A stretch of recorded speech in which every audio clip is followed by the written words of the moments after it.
ఇప్పుడు అన్ని కోట్లు పెట్టి కట్టుకున్నాం కదా రంగనాథ్, రేవంత్ రెడ్డి, మాకు ఎంత బాధ అనిపిస్తుంది చెప్పు నాన్న.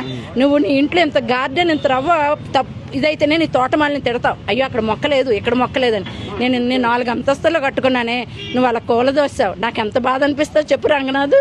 రేవంత్ రెడ్డి ఒక్కసారి ఆలోచించు, నేను ఎంత డబ్బు పెట్టి ఎన్ని ఆశలు పెట్టుకుంటాం మేము దాని మీద. నీకు ఇంత వేదన అయితేనే నువ్వు ఒప్పుకోవు కదా.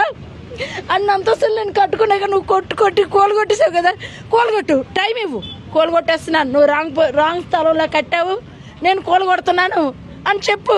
ఎవరికైనా టైం ఇస్తారు కదా, ఏ మనిషిని చంపినప్పుడైనా టైం ఇస్తారు కదా. నువ్వు అంత బిల్డింగ్ ఎరగొట్టేసేదే టైం ఇవ్వకుండా. నీకు న్యాయమేనా అసలు? రోజు మేము ఎంత మానసికంగా బాధపడుతున్నామో తెలుసా నీకు అసలు? రేపు రిటైర్డ్ అవుతాడు, ఎక్కడో పోతాడు, కానీ నా బాధ. నువ్వు రేపు ఉంటావు పోతావు, కానీ నా బిల్డింగ్ మళ్ళీ వస్తుందా? ఇంకో ప్రభుత్వం వచ్చినా నా బిల్డింగ్ నాకు వస్తుందా? నా డబ్బులు నాకు వస్తాయా? అప్పటి నుంచి ఇప్పటి వరకు మాకు రోజు బాధ, నరకయాతనే. మాది న్యాయం అని నేను అనుకుంటాను. పోనీ మీరు అనుకున్నట్టుగానే మీరు అన్యాయం అనుకుంటున్నారు, నేను న్యాయం అనుకుంటాను. మన ఇద్దరం కలిసి కోర్టుకి వెళ్ళాం. కోర్టు తీర్పిచ్చేంత వరకు ఆగాలి కదా సార్. కోర్టు తీర్పిచ్చినంత వరకు కూడా ఆకంటాను. ప్రేమతో ఏంటి మన బండికి ఇంత గీత తగులుతూనే వాడిని ఫిల్ట్ పట్టుకుని కొట్టేస్తాం కదా. 4 అంతస్తుల బిల్డింగ్ ఎరగొట్టాడు, ఎవడికి కొట్టాలి నేను? సేమ్ అదే రోజు ఎరగొట్టాను బిల్డింగ్ కి పర్మిషన్ ఇచ్చి కట్టుకోమన్నాడు.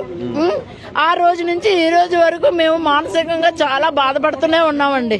నిజంగాను మేము కబ్జాదారులను నిరూపించమనండి, మేము వెళ్ళిపోతాం. తప్పు అయిపోయిందని మీ అందరి సమక్షంలో ఒప్పుకొని వెళ్ళిపోతాం. మేము LRS కట్టాం, ULC కట్టాం. నా స్టిల్ ఇప్పుడు కూడా నేను కరెంటు బిల్లు కట్టానండి ఈ నెల. మీకు కరెంటు బిల్లు కూడా చూపిస్తాను. మరి కబ్జాదారులకి కరెంటు బిల్లు ఎందుకు కట్టిస్తున్నారండి? కబ్జాదారులకు కరెంటు బిల్లు ఎందుకు మీరు గవర్నమెంట్ అయిన పాస్ చేస్తున్నారు? మరి ఆపియాలి కదా అది. నేను ఇలాంటి చండాలమైన ఫస్ట్ ఇంత రాక్షసంగా ఇంత యంగ్ బాయ్, అతను యంగస్టర్, అసలు అంత చక్కగా మంచిగా చెయ్యాలి అసలు. కానీ ఇలా ఎందుకు చేస్తున్నాడో నాకు అర్థం కావట్లేదు. నేను అనుకున్నాను ఈ ముసలోళ్ళు అసలు కాంగ్రెస్ చెత్త అండి, అయిపోయింది. కాంగ్రెస్ చాలా వేస్ట్ ఇంకా.